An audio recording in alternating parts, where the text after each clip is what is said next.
just a quick demo of my one of my physics projects from school. So these two, right now I'm moving that big cylinder, and the little cylinder is constrained to it. It's using bullet physics and simple shapes. It's not the prettiest thing in the world, but it was for a physics project, not a graphics project, so I just kind of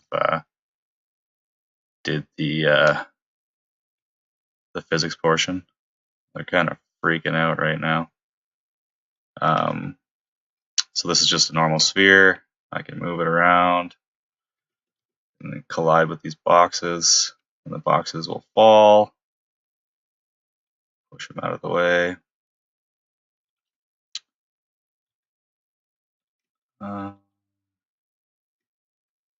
This box over here is on a hinge, so once I get to that, I'll show that.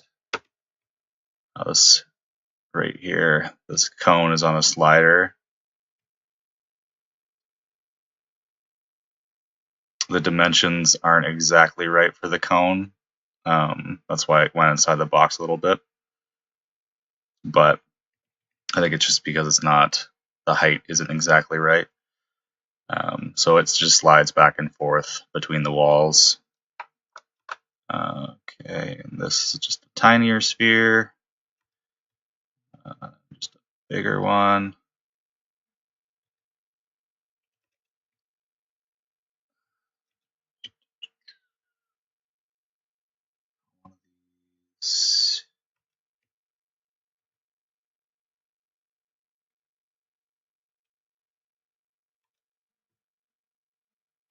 Okay.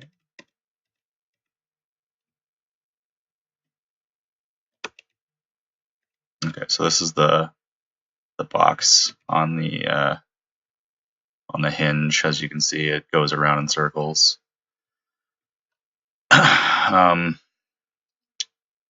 This was just it's literally, the entire project was use bullet, have a bunch of constraints, and use 4 different shapes.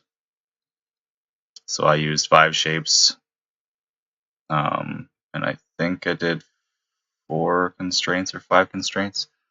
So that's the hinge constraint. That cone was on a slider. Those 2 cylinders are 6 degrees of freedom constraints, and they're constrained to each other. Where is that sphere? Yeah, so this sphere right here is on a cone twist, so I'm not even controlling it right now.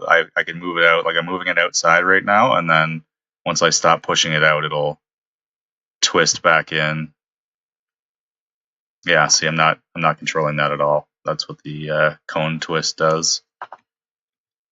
And I just kind of threw on some random textures on the walls and a light or 2 to make it, well, to not use wireframe. But that is the entire project.